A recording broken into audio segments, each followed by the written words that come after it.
on my drawing cap. Woo! Okay, I am back. Had some home improvements to finish, and my internet just conked out. So let's see if the stream keeps up here. My associate back here, the Invisible Man, was downloading Adobe Creative Suite, so I think that may have had something to do with it. Plus the fact that Wave Broadband, here's a testimonial, sucks balls. So I'm not looking for sponsorship by them anytime soon because they suck balls. And hopefully this buyout makes them better and not suck bigger balls. Yeah.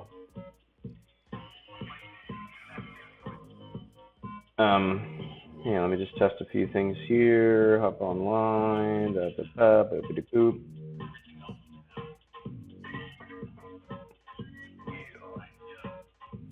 All right, that's good.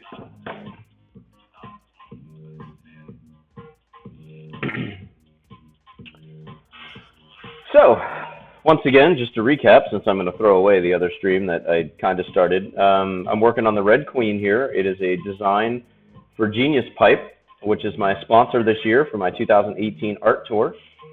And let me make a note of something. There we go. So we put out a Mad Hatter and an Alice pipe variations. The Hatter's pretty obvious. He's drinking absinthe. Alice was more. She's in the image stream that's up top, so you can see her with ferns in her hair or whatnot. But I like taking characters that are, oh, it's a queen with some rose. Could that be the Red Queen? You know, and just not really. This could be my own creation, you know. But obviously, it's going to pull from Alice in Wonderland, but. I think the fans and people that were watching last night we came up with the idea that we're going to take the Alice in Wonderland characters and pull them through the rabbit hole into our Dismal world. So this is the Red Queen. She is playing poker in Reno because since she is old, she can start collecting Social Security. So these are going to be Social Security checks up here. And yeah, so did the pencils and the inks last night. Once I finished the inks of her, I was kind of like, you know what, it needs some sort of background. So I looked up kind of these 1950s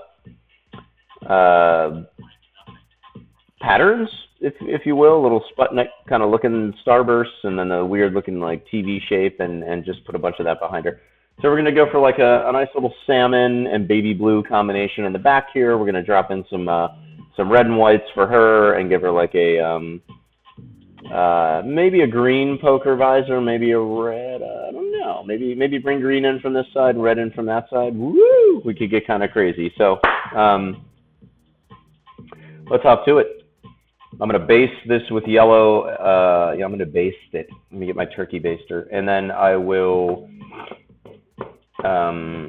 start busting out some of the other colors. So for now, we're going to go in. We're going to do our base wash of yellow, which I usually do for most of my paintings, and then we can go ahead and start busting out some of the more technical colors. And I think I want to start with her tonight. So after I do the washes, I really want to get down into it. Cigarzar, what's up, dude? This guy's rad. My biggest cheer, my first follower, sent me cigars already. Yeah. How you doing, bud? I'm ready to bang this fucking painting out. I'm excited. Sorry I was a little late tonight. I had a lot of home improvement shit I'm working on. We got the family reunion next week and whatnot. So, hey, had a question. Okay, yeah. Fire away. Give me an excuse to drink.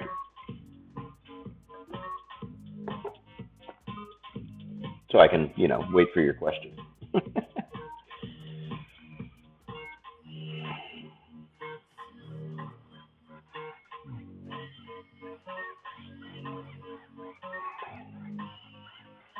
So we're going to go for really light yellow in the middle here, and then we'll build in the yellows around it. So.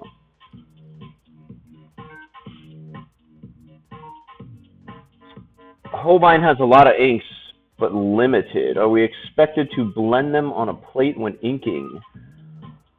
Oh, you mean if you have their ink collection, like mix the inks? Excellent question. I have no idea. uh, I'm here to disappoint you. I don't know about the mixing of inks. I have never actually experimented with mixing ink. So, Journeyman, you might want to ask him since he uses a lot of ink and ink washes. So, I think washing the inks, and blending them together is a possibility, and kind of maybe using them like a watercolor. But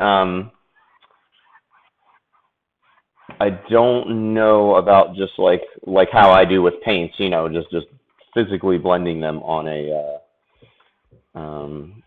canvas. Now, Holbein does put out a gouache, so if you wanted to get some colors that they make to blend and paint with, they do have a gouache, and that's what I believe the rep said that was what Disney used for their hand painted animation cells. So.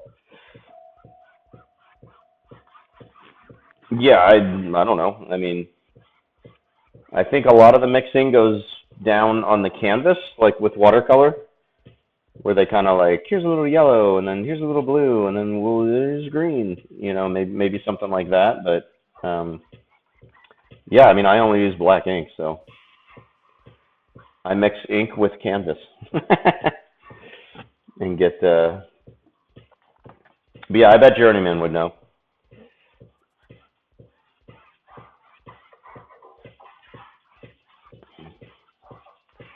Or he'll be like, I don't fucking know. I just throw shit on the canvas and it works.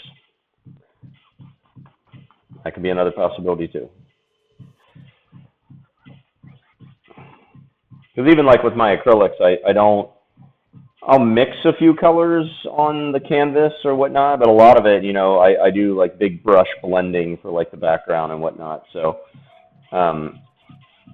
and like the color stripping and all that. So a lot of it happens on the canvas itself. It's when I used to live paint, I would do all my mixing in the palette, but I would only use brown, white, black, and the primary colors, and I would do all my paintings by just hand mixing because I was pretty broke and didn't want to buy a lot of paint and a lot of colors, and I could get the big bulk tubes, so it was like a starving artist thing. But there I had to blend everything. If I wanted a color, I had to come up with it. Wood etching plates to prints. Oh, rad. Yeah, there's a guy I follow, like Termitus or something like that, or I don't know, it sounded woody, like a termite. But this guy does wood burning, and he does these portraits, and they are fantastic. They're pretty wild. Let me grab my PBR lunchbox. Let's see here. Grab that salmon color that we all know and love. There we go. And we'll start dropping some oranges in. And not really caring if I go over these little Sputnik things, because I think these are going to have to be like individually repainted. Like go in with white paint and whatnot. So still pretty wet in the background, so we're just letting that dry. All right.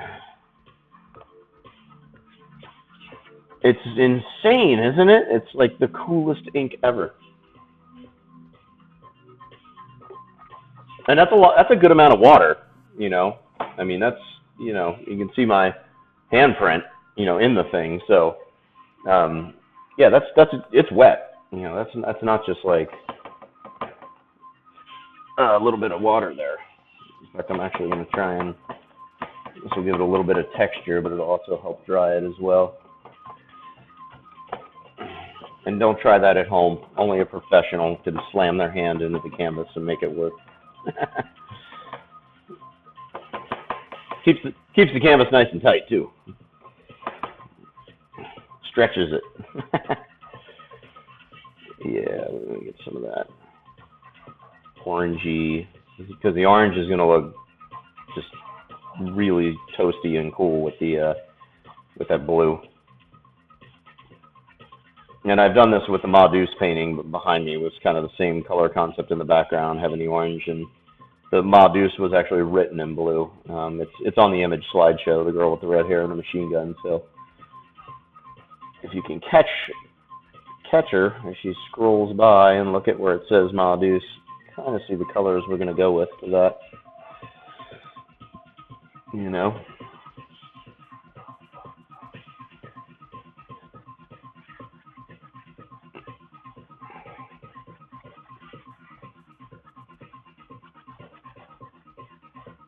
There we go.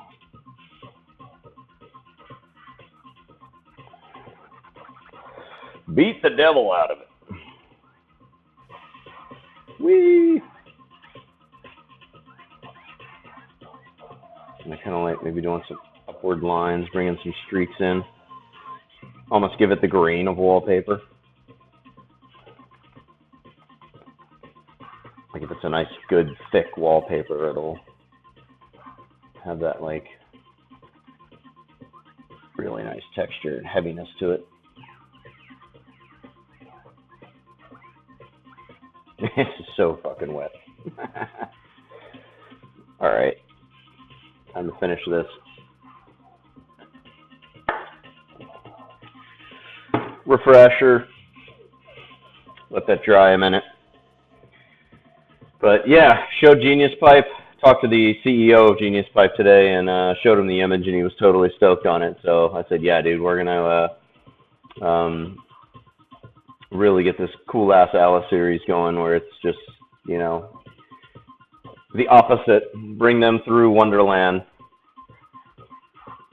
Make like the caterpillar like a garbage man. Put the right rabbit in like middle management. I'm late. The project's been derailed. Like kind of a Brazil, if you've seen that movie, meets Alice in Wonderland. Come up with some crazy shit. The Mad Hatter would probably just be insane. In both worlds, he would just end up in the insane asylum. Like, shit. All right. We are drying. You know, I need to grab one of these times. Some campuses dry quicker than others. It's from the same package as the other ones, but for some reason this one's holding its water a lot. Hair dryer, and just hook it up next to me, but we'll get there.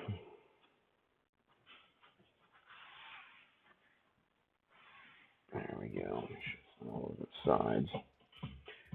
But yeah, I think this series is gonna come out cool.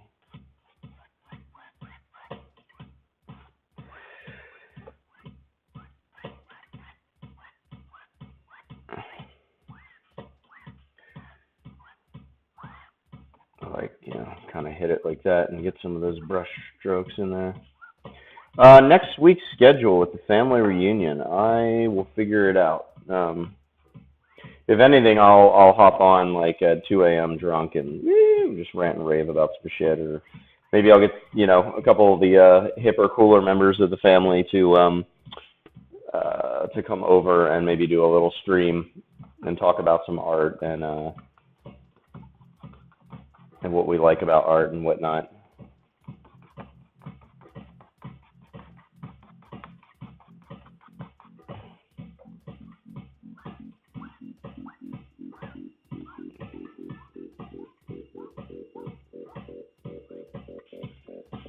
Yeah, just some weird, like, stains almost. Just kind of working that color into the background. And whatnot.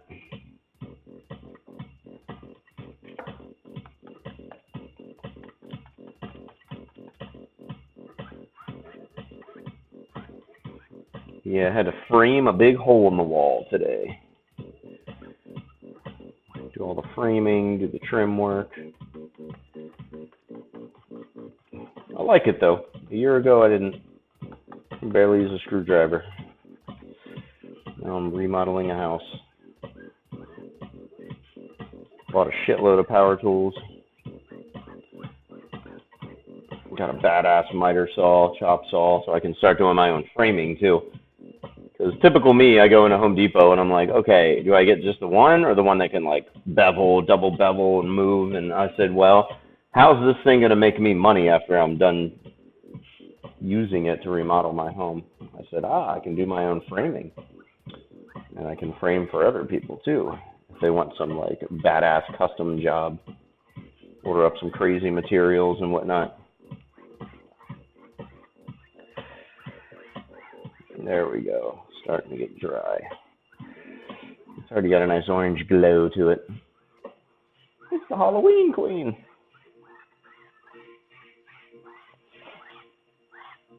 And I don't want to go too crazy with how dark it is, or for like a really dark background, you know.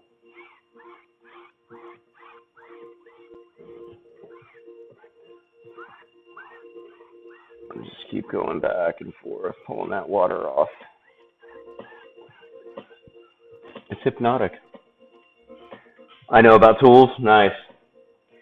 Yeah, I got a lot of good friends up here. My in-laws have remodeled a bunch of homes, and but how I operate normally is, you know, like 4 months before I knew we were moving into this house, I like subscribed to this old house. I marathon 32 seasons of it. You know, you've been in construction your whole life. That's amazing. Yeah. So I you know, just started absorbing immense amounts of information. So when I went to put in my first door, and I knew what a king stud and a jack stud was, and a header, and how big the header was depending on the span and all that. And I'm like, yeah, I know some manly shit. You know, my post-apocalyptic skills, I like to call them. You know, when I'm not selling art after the nukes go off and it's time to rebuild, I can actually contribute to society. You know, and then get back to painting. But yeah, it's interesting. I had plenty of fuck-ups, which is always a good thing. But believe it or not, plumbing was the first thing I had to get into because I had to change out the 2 toilets. 2 of the faucets weren't working, all sorts of stuff like that. So I got, you know, the basics of changing a faucet and the water lines. I didn't do any, like, soldering or welding of copper or anything like that. Didn't have to go anywhere beyond, you know. But had the joys of having to use like PB Blaster and whatnot, and loosen up 25-year-old bolts, and just being like, oh, you know, cursing up a storm while underneath a sink, and I'm like, yeah, now I feel like I'm part of the club, you know.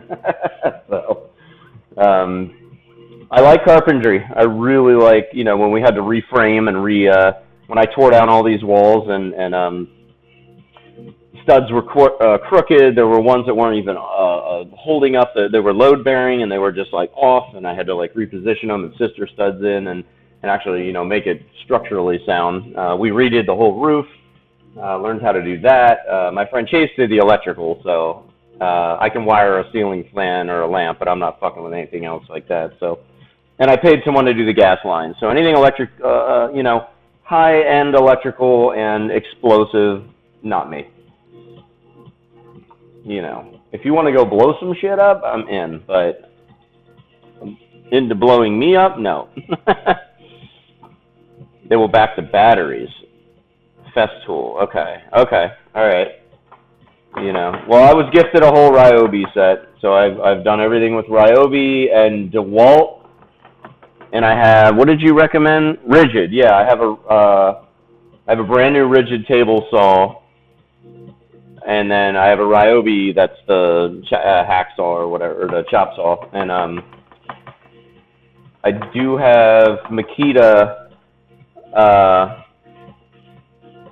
Yeah, maybe that's it. Is it Makita, I believe? The fiber cement shears. So I'm siding my whole house in fiber cement. And instead of using the table saw or the hand saw and all that dust and shit, I actually bought a pair of those 2,500 RPM like fiber cement shears, and those things are just insane. I love them. Just like high-powered scissors. Next time my daughter needs to do a craft project for school, I'm just going to be like, yeah, bring these motherfuckers in. Yeah, I haven't really had a preference yet. I haven't used anything until the point of destruction yet, but knock on wood that, you know, I mean, all the, if you can, I don't know if you can really see the tape. So behind me, this, this is actually a U-shaped workstation that goes all the way around my studio up to about where I'm at right now. It's about 25 feet of workspace.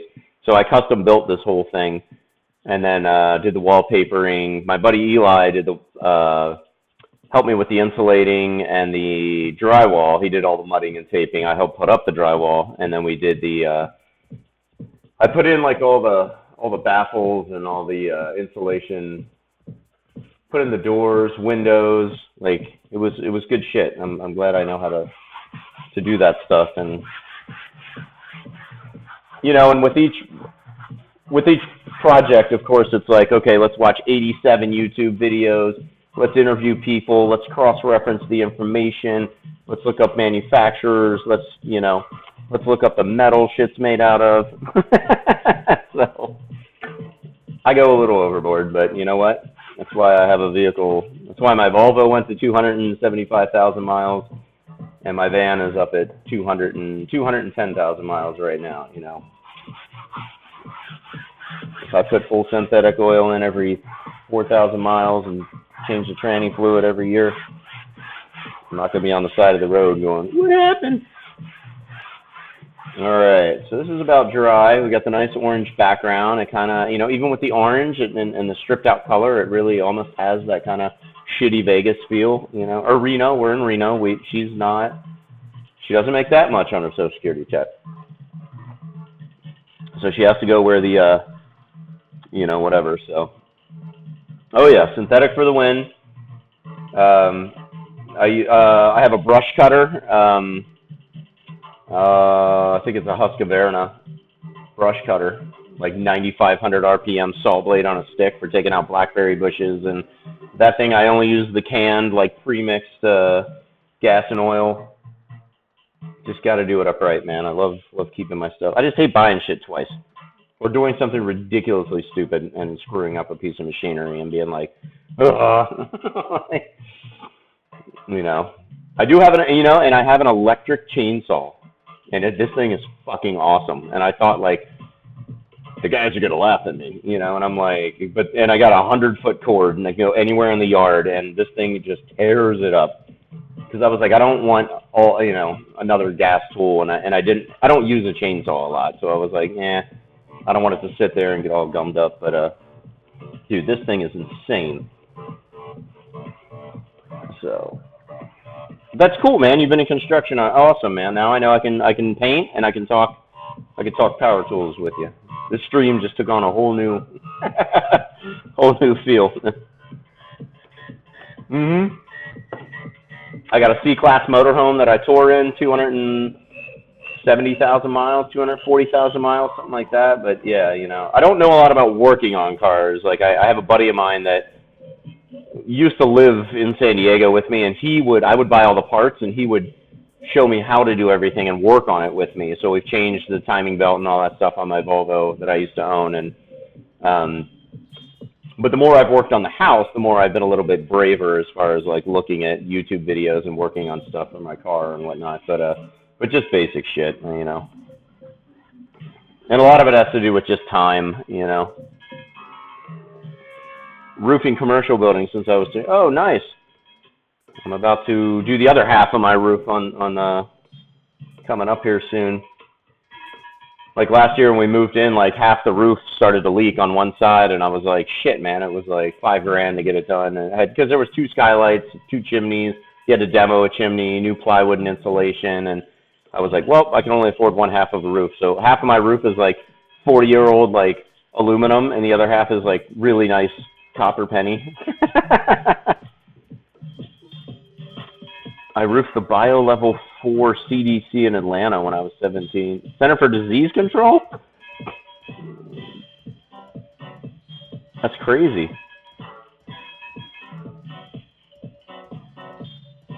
Is that where The Walking Dead's filmed? Like outside that building? Righty. Let's get some flesh tone in here. I'm ready to work on her. I'm going to set this bowl aside. I'm going to grab me another fine recycled. Oh, okay. Okay. Nuts, dude. We may shade her with a little yellow ochre. Maybe the jaundice is setting in. You never know.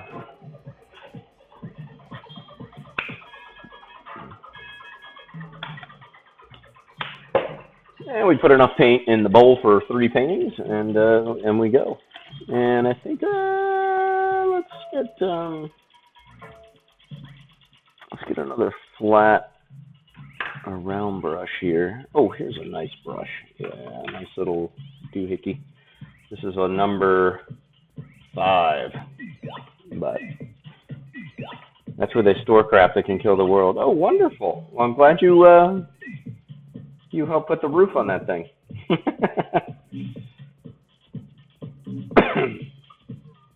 That's very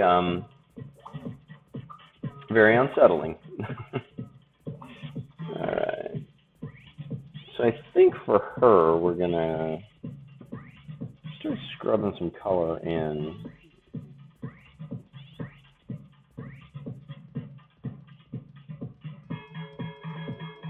Beep, beep, beep, beep, beep, beep, beep, beep. Yeah, Sugar went to sleep already. He had a long day of laundry.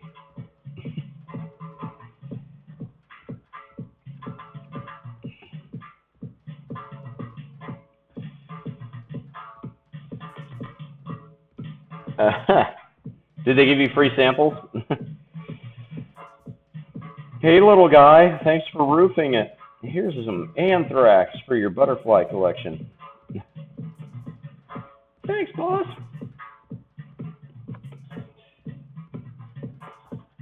There we go. And we go right over the black as usual, just to make sure it faces all this.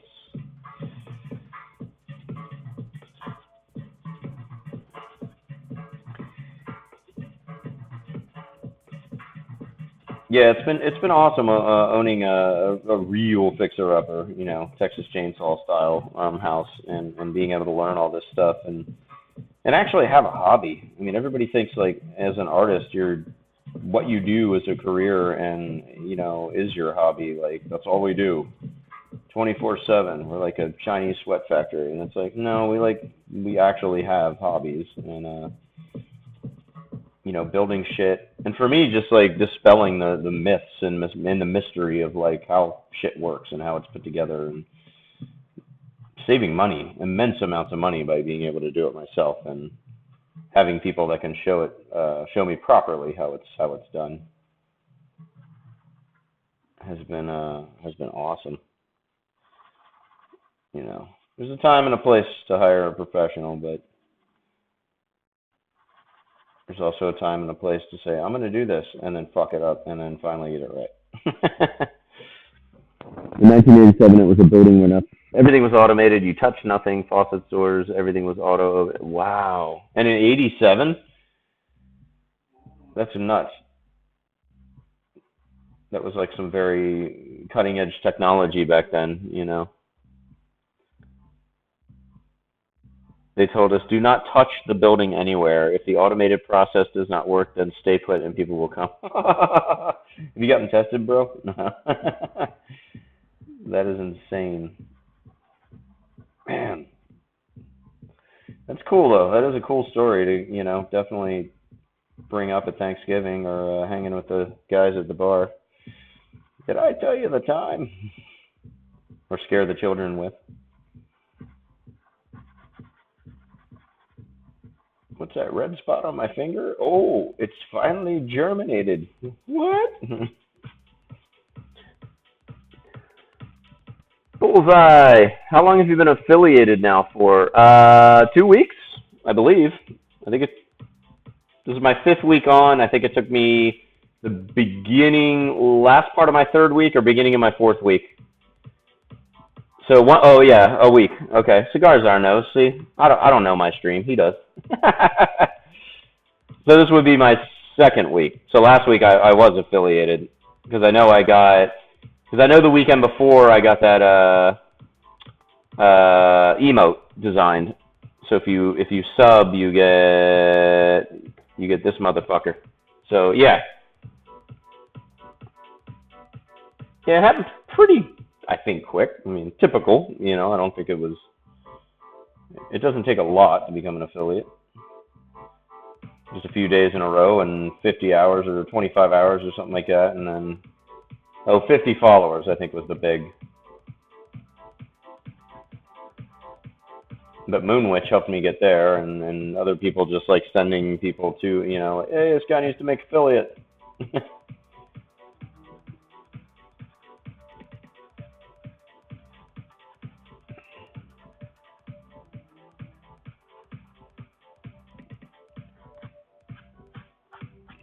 And I misread it at first. Wow, that's a cute email. This is my attempt at making emails. That's awesome. I love the bull with the. I assume that's a bull with The arrow through his head. No. Sean, for an artist, you made it fast. Okay, all right. I didn't know.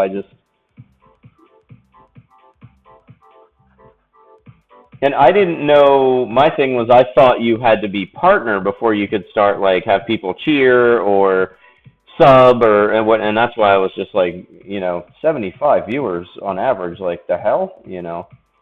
So I was kind of like, all right, that's when I was like, I'm just gonna write Twitch or call Twitch and just be like, hey, I do a lot of shit, and we could probably do some cool stuff together. So,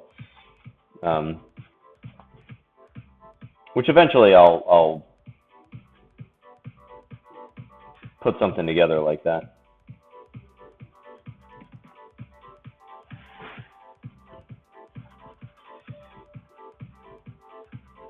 There we go.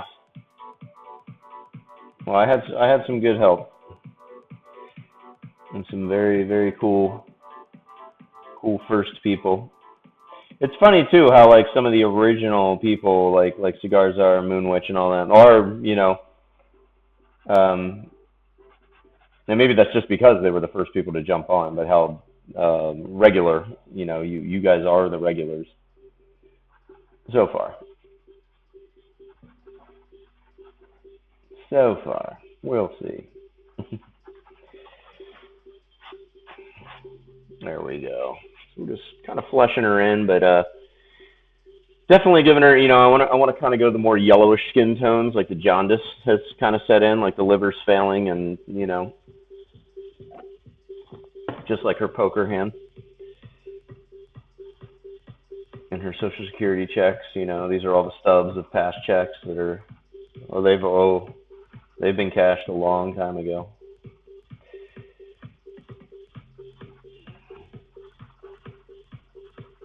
There we go.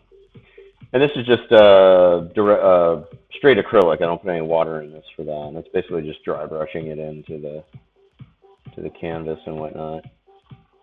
And then eventually after this, we'll start going in and putting the darker, and then the lines, the shadowing, and then we'll go over it with the Holbein ink and really make her come to life.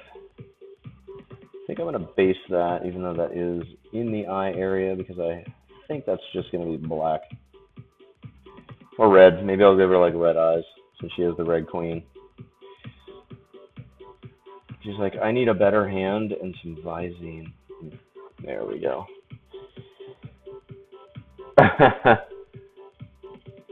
This is when people need to be watching your skill ratio and you color the ink.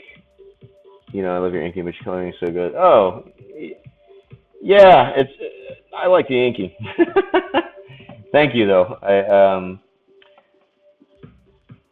It's funny sometimes because the style I developed in order to lay down the color and the washes and everything on top of it. Like when I first started doing it, it really felt like cheating.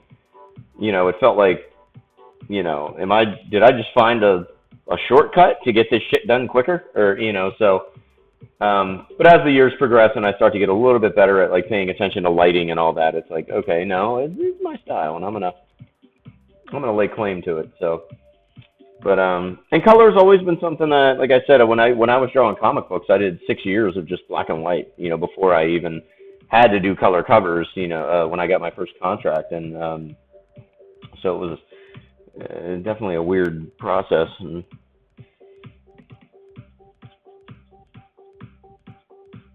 but I think too the layering process really allows me to kind of like, you know, layer by layer, just make sure I like what I see and that it's going in the right direction.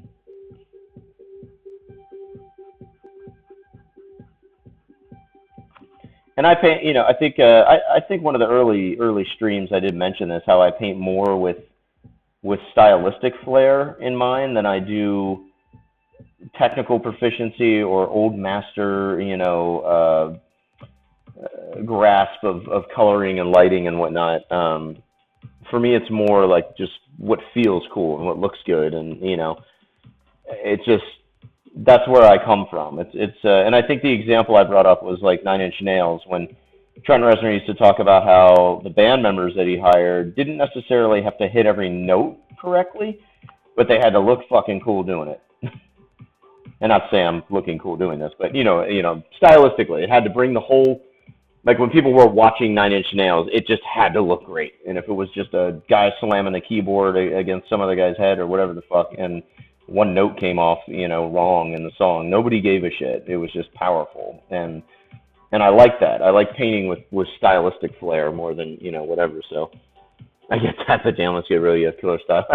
Thank you. I mean, I'm proud of it now because it's now I realize, as I compete with other artists and compete in the market, like how important it is, how it's almost like the most important thing outside of having your own original ideas is having a style and something that people can walk, because one of the coolest compliments I got from a friend of mine that had been coming to shows for years, like, 5-6 years into the process, it was like, they were like, you know what? I can walk in a room now and I can pick your style out. I can say that's a Sean Dietrich, and I'm like, yes, that's what I want to hear. When you get to that point where people can pick you out, or if they stumble trying to figure out who you're like. It reminds me of just like that dude, like and then I'll be like, oh, it reminds you of Sean Dietrich? Yeah, and I'm like, I'm him. No. But when you start getting compliments like that definitely means you're on the right track, So we're going to do a little side scraping with the brush here. Just played World of Tanks, so we're going to use some terms from that. Just to kind of, it gives it like a blotchiness, with the dry color and whatnot. So don't ever discount how you do it because you understand how Van Gogh is. Yeah, dude, are you kidding? If Van Gogh was alive today, him and I would totally be collaborating. I'd be like, I got you, man. You do the flowers, I'll do the background, or whatever, I ain't cutting my fucking ear off and mailing it to a hooker, but I could get down with some Van Gogh. That was always one of the first things I search out when I go to the National Art Museum is go look at the Van Goghs, and they have the really famous blue portrait of him or self-portrait that he did, and it's insane. It's just incredible to look at.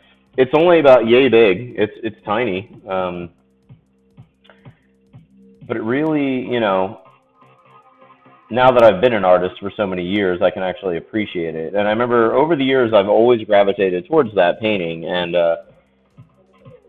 as my taste for art and being able to understand why certain artists do certain things and understanding why patterns are important and stuff like that, it's like every time I look at that painting, I gain a new respect for it, and I understand where he was coming from, at least from a maybe a stylistic point of view. Maybe not a mental case, but times were a lot different back then. If you look at people, if most people today acted as crazy as they do now, back then, most of the human population would be in an insane asylum in that time period. So he might have just been like ahead of his time cast member for Jackass or something. We don't know.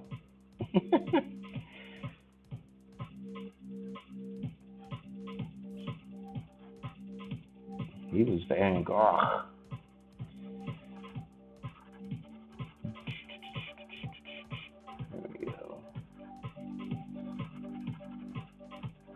put in some base shadows. We'll do that little skippity doo-dah. There we go. Yeah.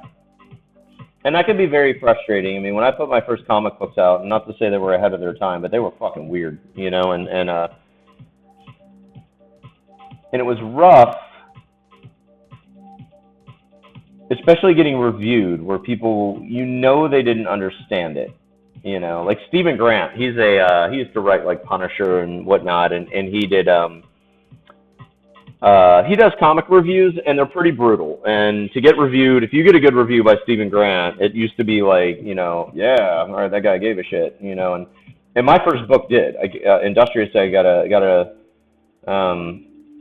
good review, and he said, unlike most things out there, Industrious Side is a unique experience, you know.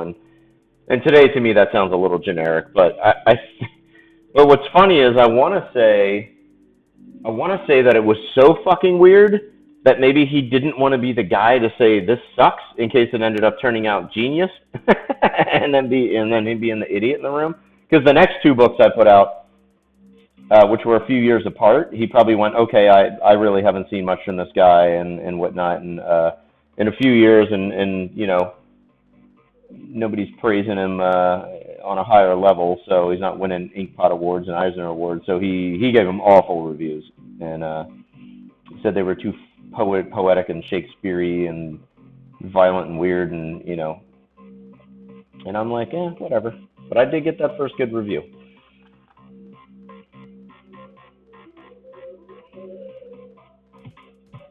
But, you know, like I said, it could have just been a point where he just didn't understand what the hell was going on. But at the same time, you know, his reviews have, you know, struck me as a guy who cares? If he didn't know what was going on, then, like, he would actually say that. So.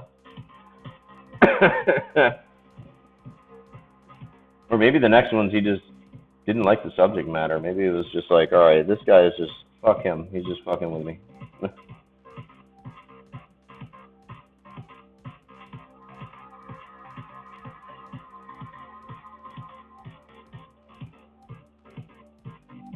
But at the same time, you know, too, and not to say that because he was more of a superhero writer, but, you know, and not to say he couldn't review indie books. It just wasn't his thing, I think. I don't know.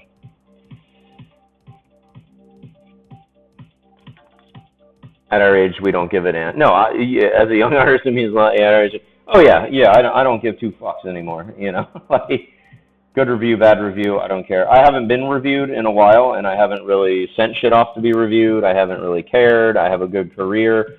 What I care about is the people that come to the rock shows and hang out at my booth and, you know, enjoy the art and have a beer and wear my T-shirt and have a great time. And, you know, when they come the first day and they buy a shirt and then they're just rocking that thing the second day and they come up and they're like, look, and that's what I give a shit about. You know, if I'm making people happy and they're loving the art and the subject matter and the stuff that I'm putting out makes me happy and then also makes other people happy and they spend their money on it, it's like, fuck, man, that's a win-win.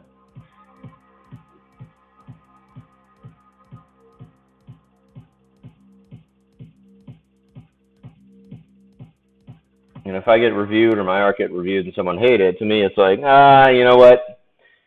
You're just mad you didn't get invited to the party. Which is usually the case.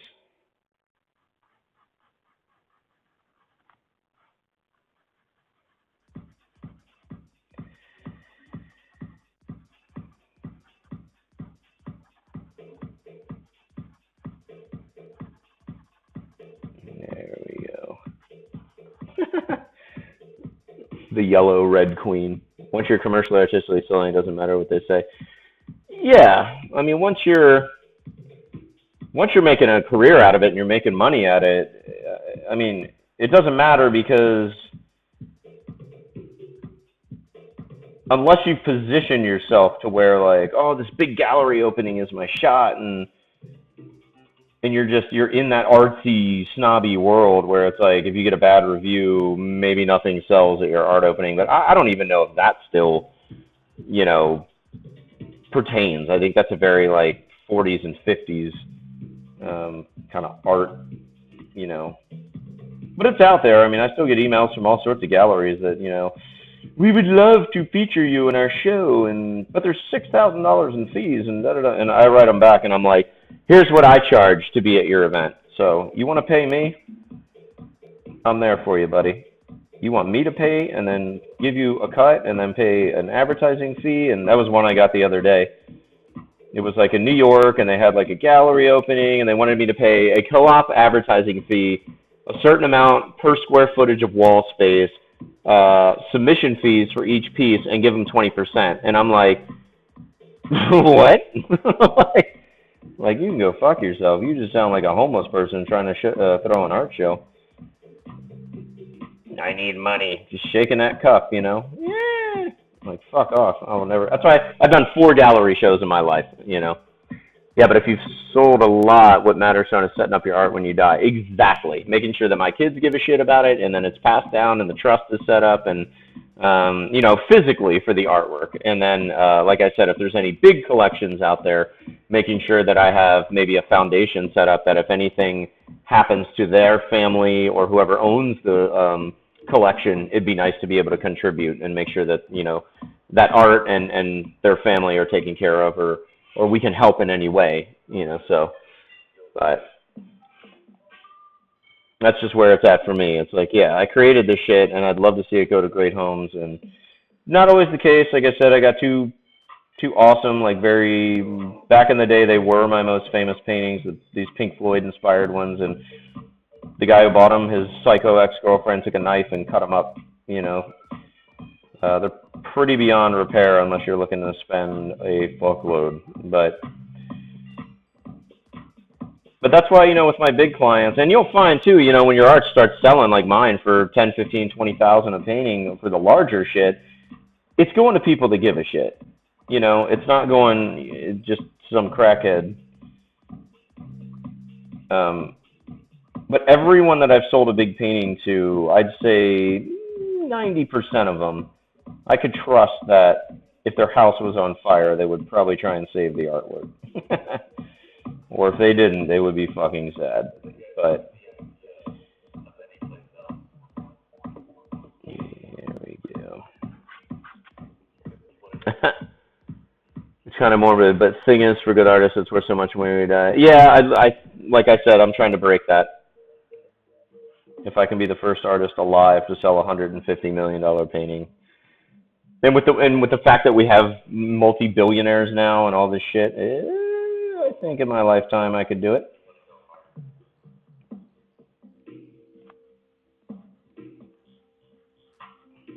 Or if my manufacturing thing just skyrockets and makes me $100 million or $200 million over, you know, maybe I'll go and buy my own.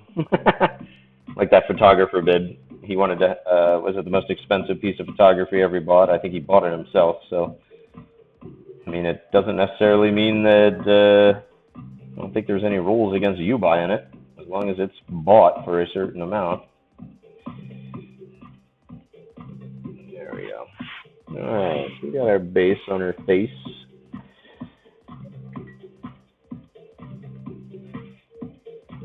Yeah, there's a bunch of weirdos out there that are getting a lot more money than I am for art, that are just painting a lot shittier art, you know.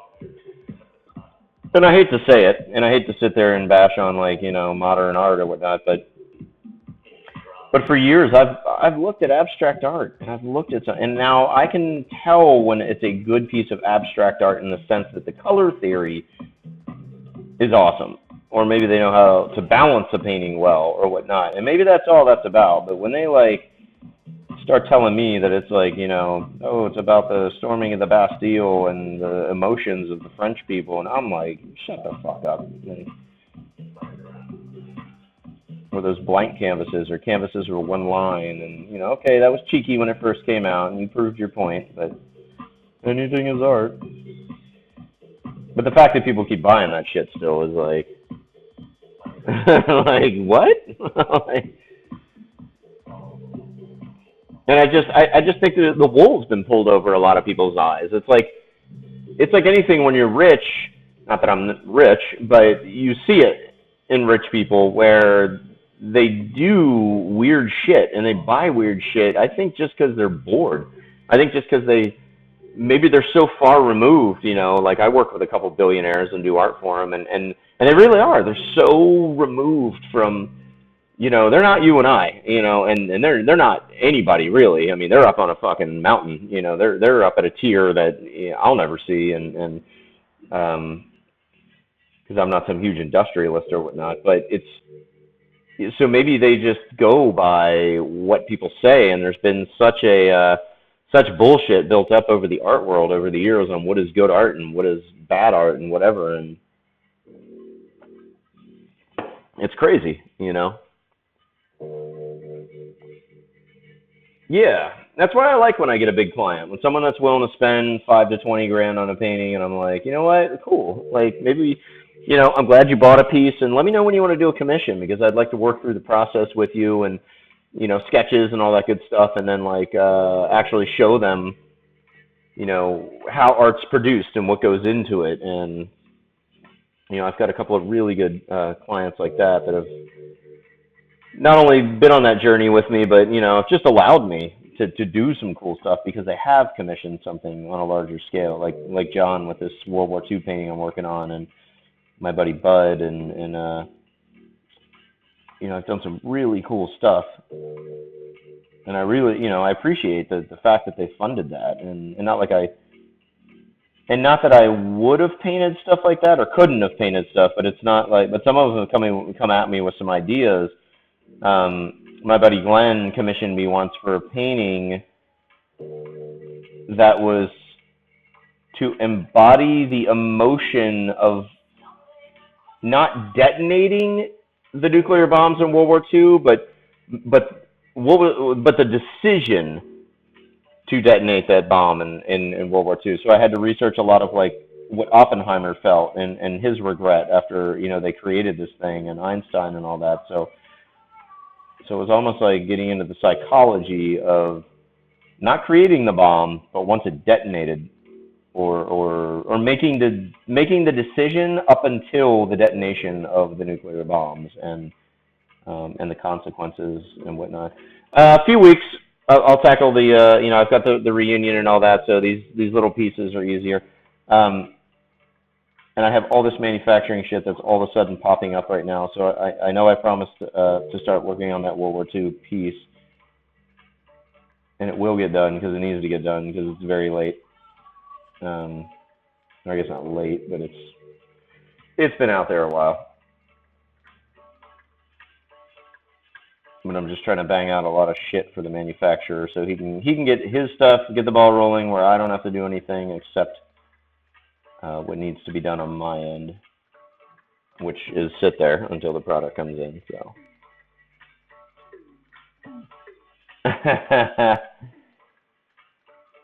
yeah. Well, I did. Well, for his, for instance, with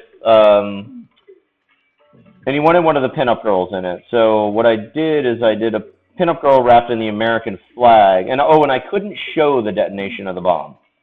He didn't want any imagery of the detonation and the bomb in it. So what I did is I basically drew the pinup girl, and she had the American flag wrapped around her, but it was billowing up around her in a mushroom cloud shape because the wind was blowing. And that's how I kind of got the nuclear shape in there without actually showing the detonation. And then you were in the cockpit of the Enola Gay, and the boxcar was flying by you, and there were Post-it notes on the or little notes, not Post-it notes, on the dashboard of the plane that had the Oppenheimer quotes, what was it, I'm the destroyer of worlds, and then the other one about like us wielding that power makes us no more than like babies in a, whatever, I'll have to look it up, but one of those little daybed things. So it was really cool, a couple of cool quotes, and then there was what was raining down? It was a bunch of ash raining down from something. Well, there were silhouettes of people, and from one perspective, it looked like a ticker tape parade for the heroes that dropped the bombs, and on the other, it looked like the shadows of the people that got blasted. and ash raining down. So I kind of used the different, the double entendre there to, kind of like, oh, could that be or could that be? And so it took a lot of thought. I watched probably 14 hours of documentary footage on the atomic bomb and how they built it, and the speeches, read all the speeches and interviews after the fact and whatnot. So it was cool, and I learned a lot, and that that's another good thing about having these big commissions is just the immense amount of knowledge it allows me to take in. And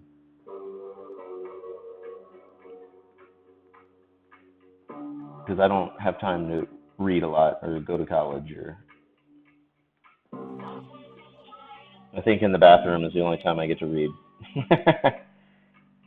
I was gonna put out like a website like Sean Shitter reviews, and it's just like all the books I've read on the taking a shit. It's the only time I get to read. Old Sean Shitter reviews.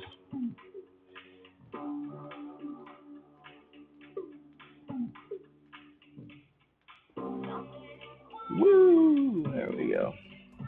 Yeah, and then just going with the darker brown and dropping in more, more prominent shadows and building up the layers on this side of the face.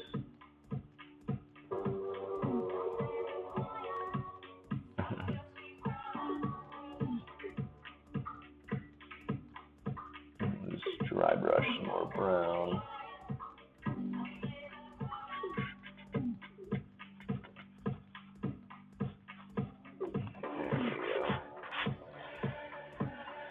Oh man, I can't believe was it 11:40 already? Yeah, should be on tomorrow. We got a few people coming into town.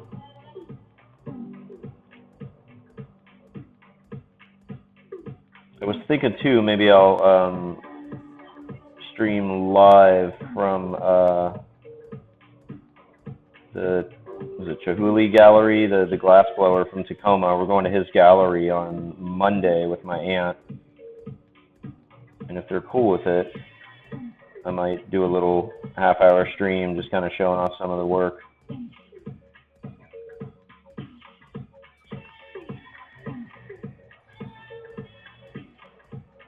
Little IRL.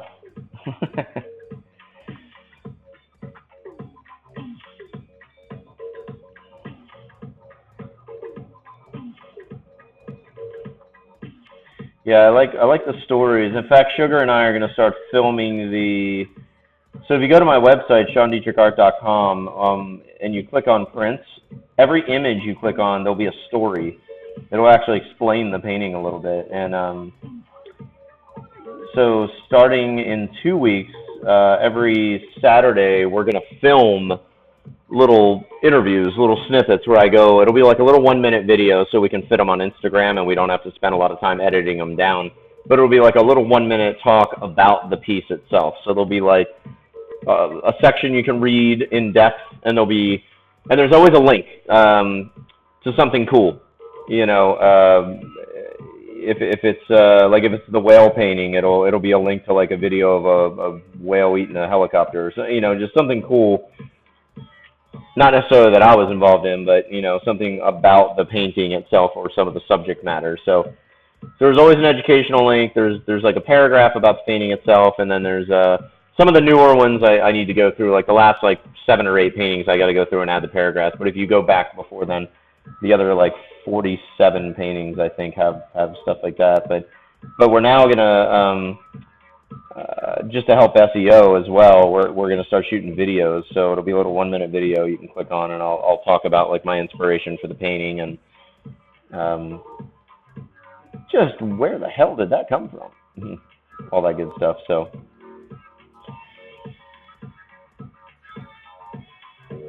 in addition to me, getting to paint these paintings and these cool commissions, and they come up with some kind of heady, smart ideas for these paintings.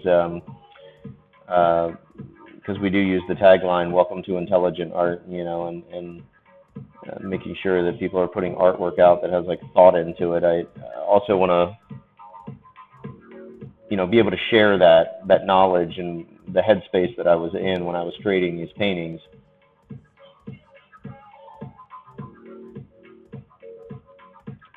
There we go.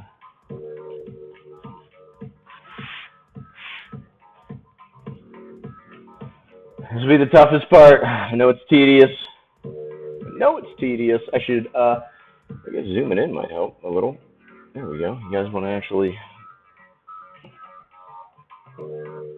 not feel like you're having an out-of-body experience floating high above this painting? There we go.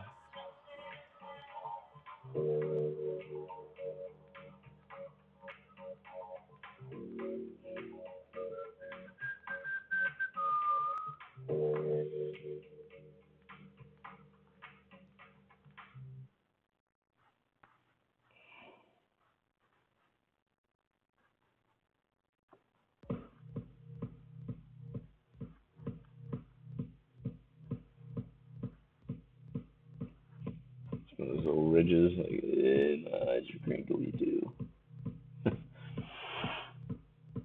Yeah, just, because obviously video, on the marketing and whatever side of it helps out the SEO and all that, but it just kind of hit us, Actually, we were brainstorming some pretty fucking hilarious ideas today for for marketing some like custom clothing, like handmade jean jackets with hand cut patches and like hand bleached lettering on the back and stuff like that, like old punk jackets and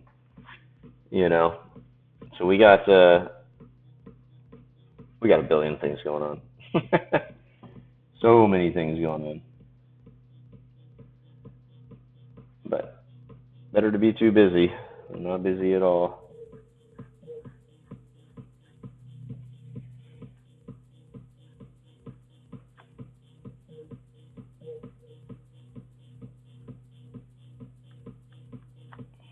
There we go. And I hit some of these ridge lines that are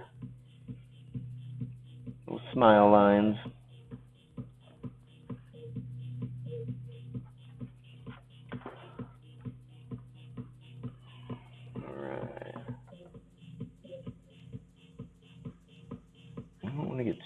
Too crazy with the brown like individual lines. It'll add a little oomph, but I don't want to put too many of them in that are just gonna straight up disappear when I do the black outlines. Ooh. Big helicopter or airplane just flew over. I could feel that. We got the Whidbey Air Force Base just south of us, so we don't get it as much. Although in the wintertime, a lot of time when it's overcast, there'll be a lot of drills that maneuvers that they're flying that come a lot closer to Anacortes. But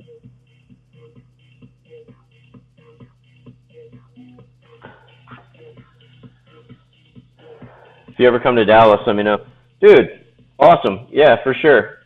I'm always looking for local help. Like if I do a show or a festival or I have there's a big smoke shop in Denton that puts on a 420 event every year that always wants me to come down there. And then and I know there's Denton Fest, and then like I said, I used to do Deep Ellum, so I don't know if that's gotten any bigger or whatnot, but yeah, I'd love to come to Dallas again. My issue with Dallas or that event was it was like I did Deep Ellum, and then there was like 2 weeks before Cannabis Cup in Denver, and now Cannabis Cup Denver is gone, and I'm just like, trying to justify going to Texas for a week and then hanging out for 3 weeks. I'd have to fill in the blanks or whatnot, but but mainly hipsters, yeah. I was there 2, 3, 4 years ago was my last year in Deep Ellum. And I liked it. I had a great time, but yeah, for the money I made and the just the time, but we do want to start adding some appearances and whatnot, whether it be at a smoke shop or doing a little, event there, or if there's a rock show that pops up, or I used to do River City Rock Fest in San Antonio, but But I've had some, some pretty good clients in Dallas, so it's definitely on the radar. And if I can find a way to make that happen, and yeah, if I come out, dude, you're more than welcome to come chill at the booth and help sell some art.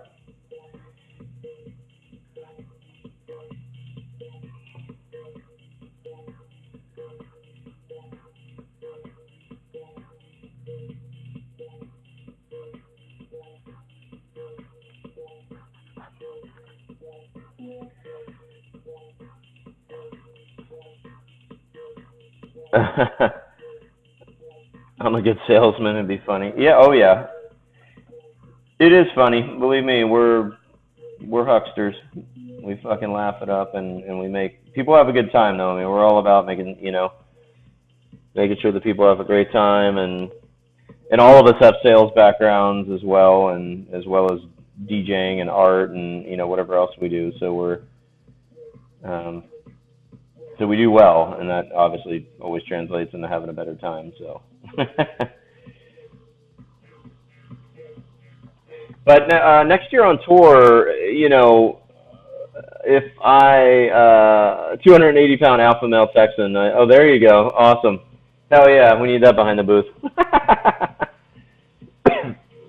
Well, that's what's funny about that Rocky Rancor. He's Texas Highway Patrol, and he's got like 8 of my pinup girls tattooed on him, and I'm like, if I got a Texas cop to like my art, now I think that's kind of the holy grail of getting, because you don't think of cops as art collectors, like.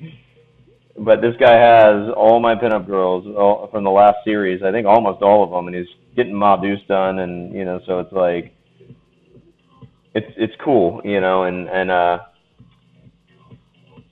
and I'm not biased against whoever comes behind the booth. You don't have to be or look artsy or hipstery or whatever. It's like, I'm there to sell art. If you can sell, then it's an asset to me, and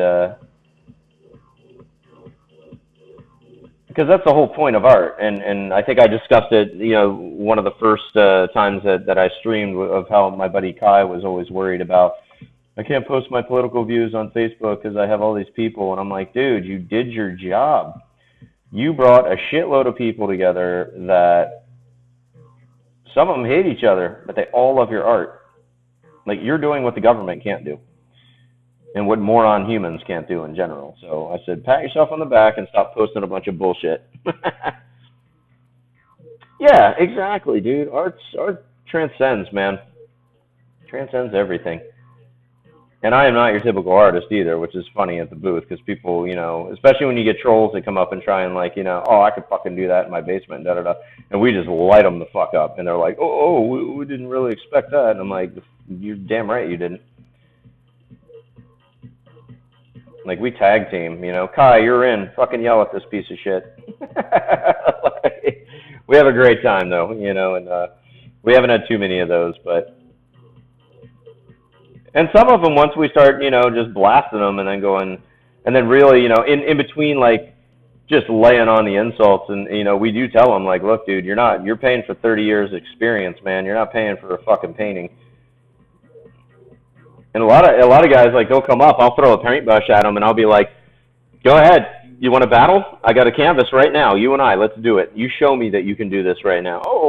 Like, you don't even have to go home and do it in your basement like you said you could. I will set you up an easel. I got cool paints. I got brushes. I got cameras to film everything too. like bring it.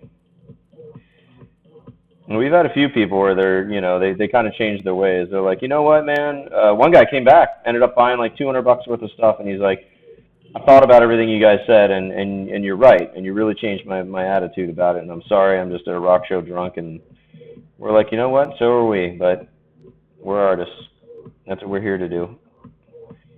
And we understand the clientele. We know what we're getting into. It's like, you don't think you're the first drunk guy to come yell at us about our prices or whatever else. I said, but, you coming back and buying some stuff, and, now we're homies, and now we're hanging out at the show. That's awesome, Too many artists get involved in the politics. Yeah, I mean, political art, it is Like I love propaganda art. I love the old World War II stuff. I always thought that I could do some really, maybe opinion swaying artwork, but it just the whole concept of it just bores me. It's you're pushing someone else's agenda. Like that's not why I learned to draw, you know. I mean, if my art maybe saves some lives or whatever, increases somebody's IQ by a few points, I'm all for that. But yeah, I don't need to put out the next Obama hope, poster or put a bunch of shit out about Trump, even if I'm not a fan of him. I'm not going to do a bunch of like political art of him in Nazi gear or anything like that. It's not my thing, and it's a waste of time. I mean, it's a lot of time to do this stuff. So, yeah, and both sides do it. It's not, everyone does. And some of it's very beautiful, especially like some of the propaganda art over in Asia and whatnot. I mean, because some of them are in such repressed countries like North Korea, it's like that's all they got. And the fact that they're even allowed to do artwork. But yeah, like you said, it's a using experience. It's yeah, like if and I'm all about it. I have a huge military following for all my pinup work and my World War II stuff. I mean, I have a lot of military guys that follow my work, and yeah, I mean, if there's anything I can do to help save their lives, then through my art, then I'm there. Or if I can provide them with art to help make their shitty lives overseas, make the barracks look better, you want your gun custom painted, let's do it. Whatever's gonna make you just feel like a motherfucker in battle and get this shit over with so you can get home. Let me help. I always wanted to paint a tank, man. I would love it. Let me paint the fucking tank and just like paint the gnarliest shit, like that devil with the slugs coming out of its mouth. And I'm like, let me paint an army and send that shit in and see if you don't win the war without maybe even firing half the shells you need to. Just like like a more elevated version of the Flying Tigers with the teeth on the front of the plane. Let's put some seriously fucked up shit on the tanks. It's like I said, you never know. You might just scare the shit out of them so they retreat. I think the pinup the girls is a great example of good propaganda. It is, it's one of them things where it gave hope, and it's just like instead of just focusing on the negativity and whatnot, it was like there's some. If I just make it home, there are some long-legged, appropriately sized hip American girls waiting.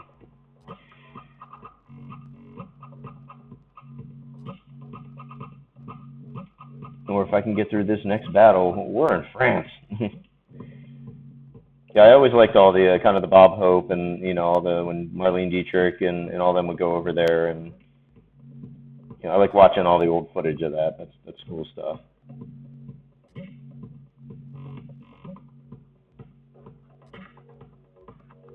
It was cool how early that started. Like if you watch the Red Baron movie, it was like you guys are allowed one insignia painted on the side of your plane, and it was like the importance of art has been there all the time. It's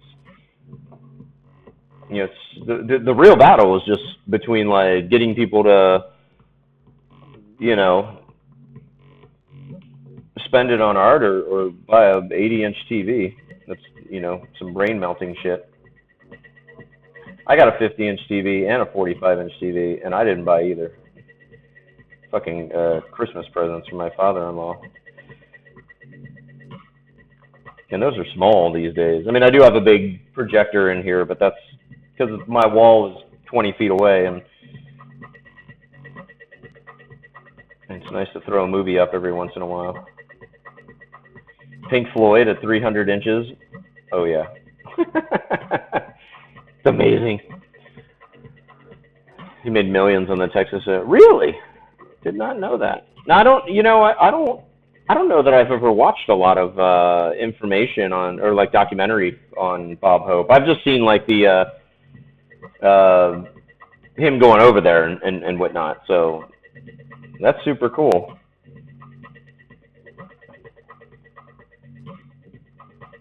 Yeah, I remember him on the Dean Martin roast show, and they had General Bradley got up to do something. I forgot who they were roasting, but or maybe I think it was the Bob Hope roast, and they and I think it was Bradley got up and was just like uh talking about like yeah we were worried because they were shooting at Bob Hope's plane, and so was the enemy occasionally.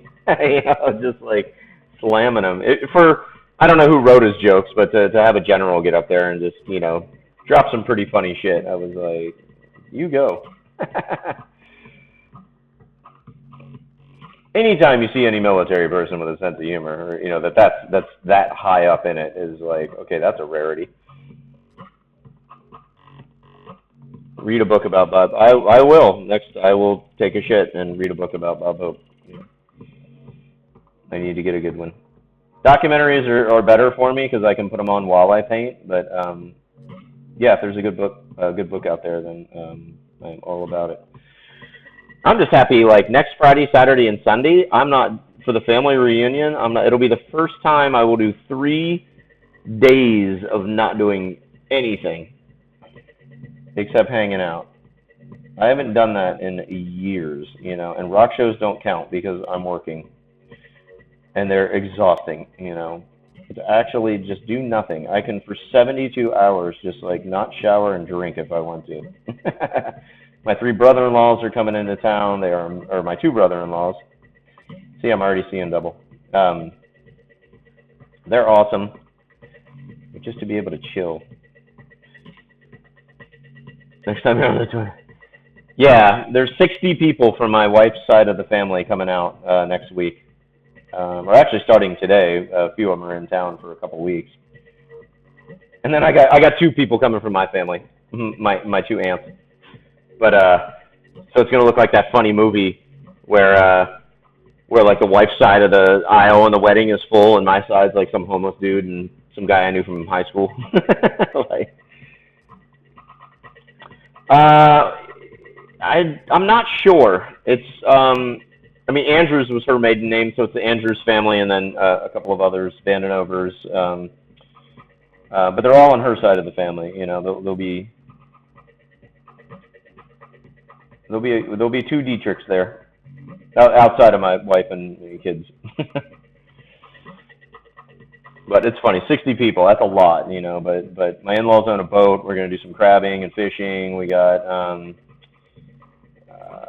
fire pits and karaoke, and also it'll be fun. It'll be pretty insane. I'm actually not going to the Vegas Champ Show, which is a massive trade show that I almost need to be at to launch this product thing, but I'm sending some people, and I'm like, sometimes you just have to, like, there's certain opportunities you're like, whatever, I should be there, but I just, you gotta take care of yourself. You gotta spend some time with family. Because this shit is not getting any easier, and it's not getting any... After my last 2 weeks in dealing with China, 2 major contract negotiations, dealing with the promoters for the big rock shows, some other cool stuff I can't talk about yet that's, involving, like, major festivals and whatnot. It's like, okay, I'm going to have to start traveling more. I'm going to have to start going to business meetings abroad. I'm going to, so it's like, this is not...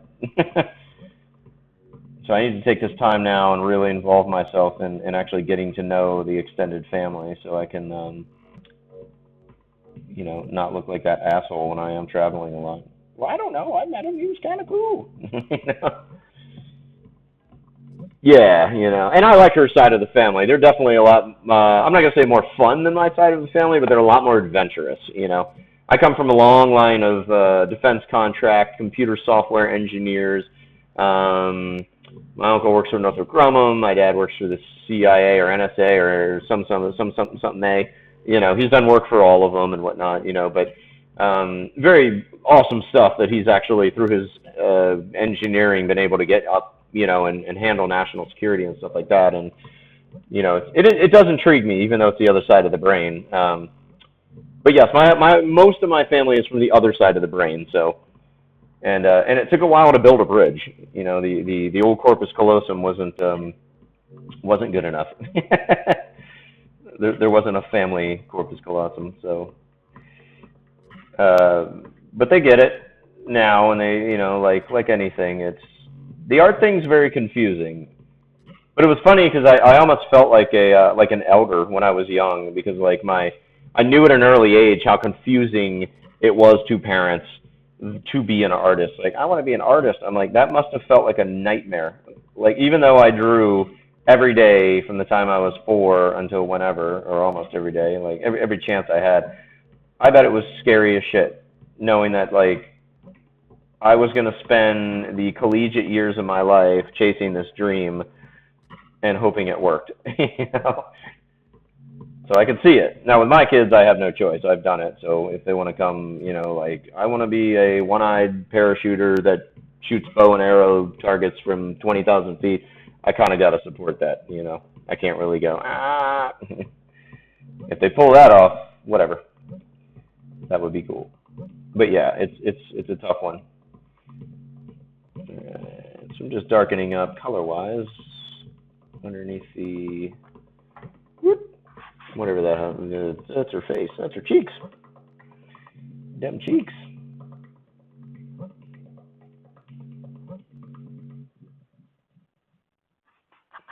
But I remember, growing up, my mom was a single mom, so when we moved back in with her parents, my grandparents, I have an uncle that's 6 years older than me only, and he wasn't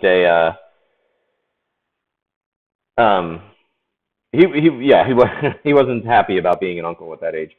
But we used to act out Dungeons and Dragons in the late 70s, early 80s, and I remember being 3, 4 years old, in 79, 80, and just acting it out, and we collecting the stickers from Clash of the Titans, and we draw together, and he'd get irritated when I copied him, and so it's funny how we all start out that at that level, just wanting to create and wanting to draw. And now what he's doing, I mean, he's an engineer. I find that highly creative. I mean, he's essentially an inventor, and I think it's really cool what he does. So whatever he does, whatever he can talk about, D&D rocks. My sister, I'm sending you so far. She was a DoD intelligence analyst for that, right? It's funny when I hopped on the SCORE website, and SCORE is like that business mentoring site. There's 15,000 volunteers, and so I took on a business mentor on Monday, and I need a little bit of help with some of these higher end contracts that I'm negotiating, and figuring out where I'm going, with this stuff. So I was like, shit, yeah, let's take on a mentor. But I was looking through people's profiles, and there was this. She looked like she was probably in her 60s, and she was CIA field ops for 30 or 20 years or something like that. It was pretty crazy. But then she also ran her own businesses, and so I was like, wow. I'm like, that would just be cool to say that was your business mentor. Be like, yeah, I don't need advice. I just want to say you're my mentor. Be like, what?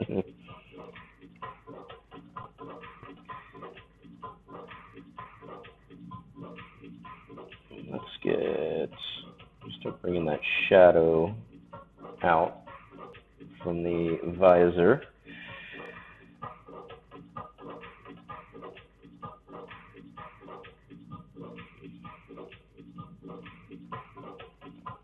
Bring that down. The bridge of her nose.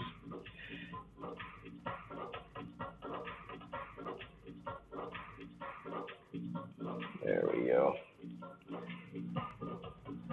Yeah. All right. She is a wrinkly broad. All right.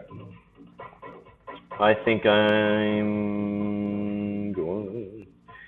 Let's drop a little red on those lips, some pink, and then get to inking her in and doing a little bit of final ink on her her flesh suit. Sister worked in a room within a room for 10 years. To this day, she has never said a word about what she saw her day. Yeah.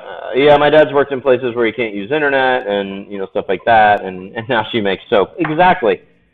I can see where that can just drive you nuts, and then you're finally like, I just want to do something cool and simple and not. I don't want to analyze shit, except did I make the soap right? Yeah, my dad never, was allowed to talk about what he did, or even if he was allowed to tell me things. The only thing he ever told me, he was just like, Sean, it is a very scary world out there. And I'm just like, I could have told you that. I'm like, I lived in New Orleans, man. I go to rock shows. I know exactly how fucking scary it is. I know what he meant, though, but. And I wasn't going to press the issue. I'm like, you know what? You've seen some shit.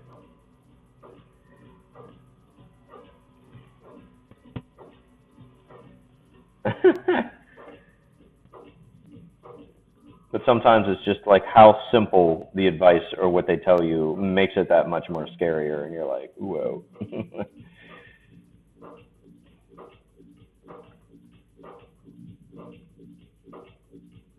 But yeah, I'm like, dude, I grew up outside Baltimore and I lived in New Orleans. Like, I know what scary is. I've been to Chicago, South Side. I've hung out in LA frequently. Like, I've seen scary.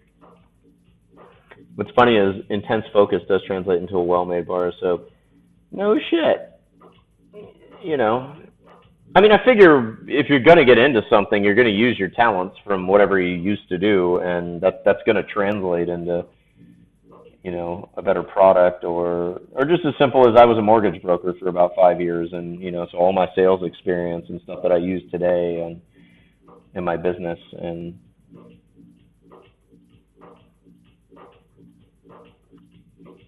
it's nice if you can translate that into something, knowing that whatever you did for 20 years can actually, was like an experience that can be transmutable into something more productive. Like helping people not smell like shit. We live in a moment away from total fucked up world, according to my sister. Oh, we're in a fucked up world. Yeah. It's pretty nuts. I'm hoping we're at that bridge. I'm hoping with a lot of younger people getting involved that are actually doing shit. And for me, I'm more on, I'm a huge Elon Musk fan, and guys like that are just like, I don't pay the fuck attention to government hoo-ha or this or that unless I have to and it affects my business. I go out and just do cool shit. And I help make the world a better place, or I do things. People who do shit are who I look up to. I don't even, and a lot of times I don't really give a shit about their political or religious views or all that. Whatever gets them through the day and helps them make whatever they make. That's super cool. I could be down for that.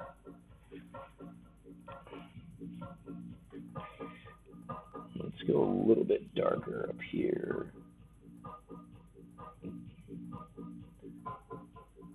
There we go.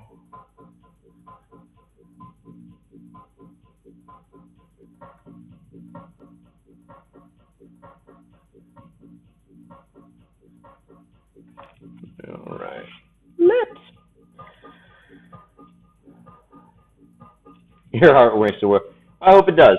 And from what people told me, even if it's the small few thousand people or whatever that have bought it and supported it, and and the hundreds of thousands of people, if not millions, that have seen it, and it puts a smile on their face, like, dude, I thank you. It's what I'm out to do. It's what I'm good at, and I really try hard to make sure that it, like, does something, like the work goes out and does something, doesn't just sit on a wall, or doesn't, it actually, and that's why I like sharing my experiences with my art, what I've seen through my art, what I've done, where my art's taken me, And you are very correct. It is the only thing that separates us from the savages.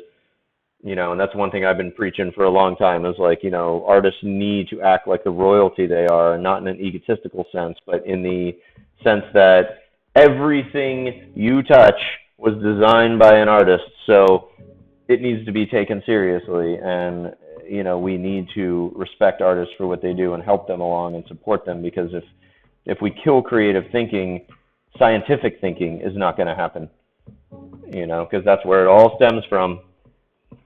My uncle designing whatever the hell for Northrop Grumman came from drawing D&D characters with me at 6 years old when we're drawing Medusa and all that, That is what, and whether he knows it or believes it or not, that's exactly why he's able to do that. I mean, that's, fake news. No, that's truth.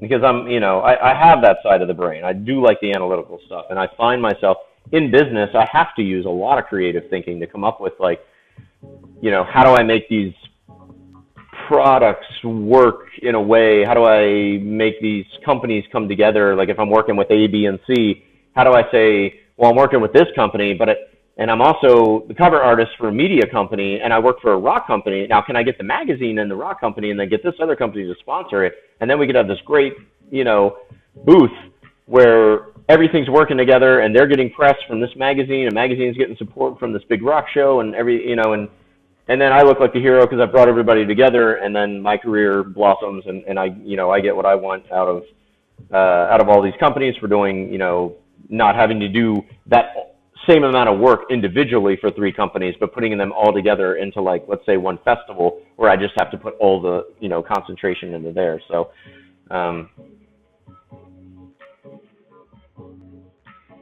yeah. Well put. Thank you.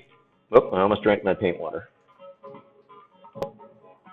Not that it wouldn't taste any different than that shit, but I'll get a 6-pack of Lone Star next time, man. Next time you're on, we'll drink some Texas beer. Even though, if you didn't know, PBR owns them. What are some good Texas beer? Wow, man, what's the one that, God, it's really fucking good, and I drink it all the time when I go down there. Is it Shinerbach? Maybe that's it. That might be more of a run-of-the-mill beer, but I think that's it. I like Shinerbach, I think. Maybe you have to verify that for me.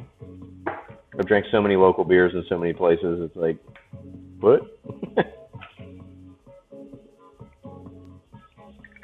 Yeah. Well, it's funny because, like, at Deep Ellum they have the PBR stage, and then down at the other end they have the Lone Star. And it's funny when, like, I'll be drinking PBR at the booth and people come up and be like, fucking Lone Star, man, why aren't you drinking that? And I'm like, technically I am, because PBR owns them. Shinerbach, yeah, great Austin beer for sure. Yeah, that's it. That is a good beer. I love it. So let's start in on some of the ink work. Make sure I dab the brush really good because I want to get into some seriously small lines here. Let's see if they even translate. See how many of them actually come out when it's shrunk down. And that's something I never really examined on that Maudus pipe. The graphic came out, but yeah, and I've been drinking PBR long before it got. I remember in San Diego when I lived there, I had a really shitty, like, $600 a month studio apartment. It literally was like a 10 by 8 room, and but it was right downtown, and I could get on the roof. And on the front roof, I could sit around and just yell at people. And it was in a locked building, so they had to have a key code to get in. Like, even the cops had to call the landlord and get let in if anything happened. But so we go out front and yell at all the drunk people on Friday night. Fuck you, man. Why don't you come down here? And I'm like, no, I think I'll stay up here because it's more fun yelling at your drunk ass. But but on the back side of the building was it was a beer garden we made. It was all these potted plants and all this stuff right in the middle of downtown San Diego. You wouldn't know it. And it was right on top of this Irish bar. And but we would buy like on weekends when we'd all hang out, friends would come up, each of us would pitch in $5, and it was $4.99 for a 24 pack of Pabst. And now it's $20 for a 30 pack here. And I remember when the price changed, I was like, who in the fuck do you think you are? You're out of your mind.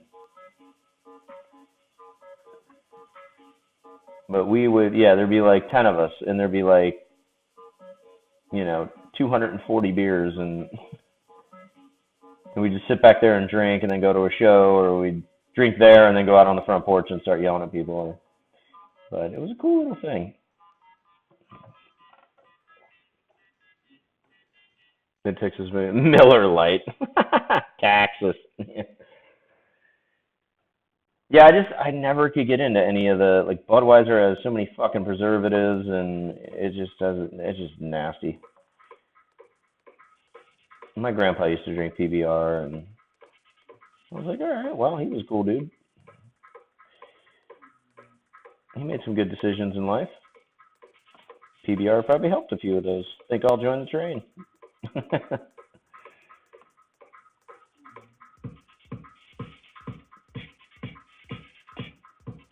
There we go. Oh, yeah.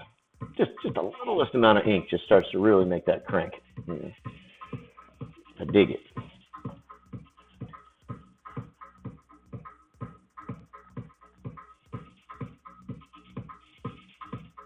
There we go.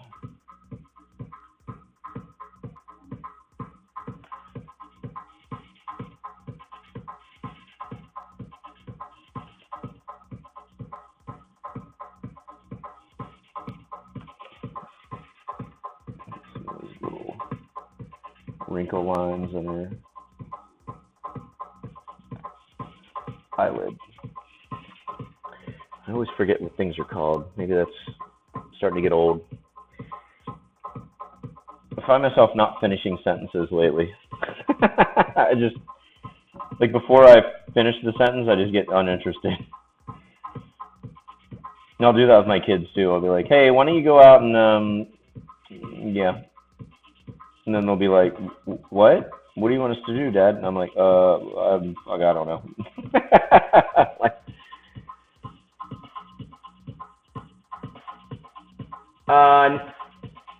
no, I think I'm gonna visor wash it and leave the black ink under it. I'm just gonna put it in. I'm gonna do the wash, and then so all this will be nice, and then that'll be faded. So, yeah, I think that'll look best.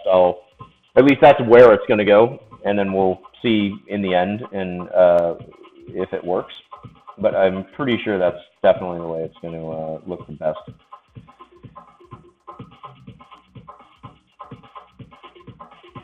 That way the lines are already in, and I think it'll look kind of funky if there's like the lines here and the lines down there. Even if it is tinted, have that wash over top of it, and or the wash will definitely help.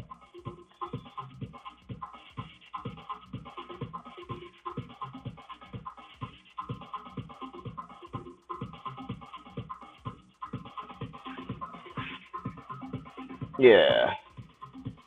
One of those things, I'm pretty sure it'll work.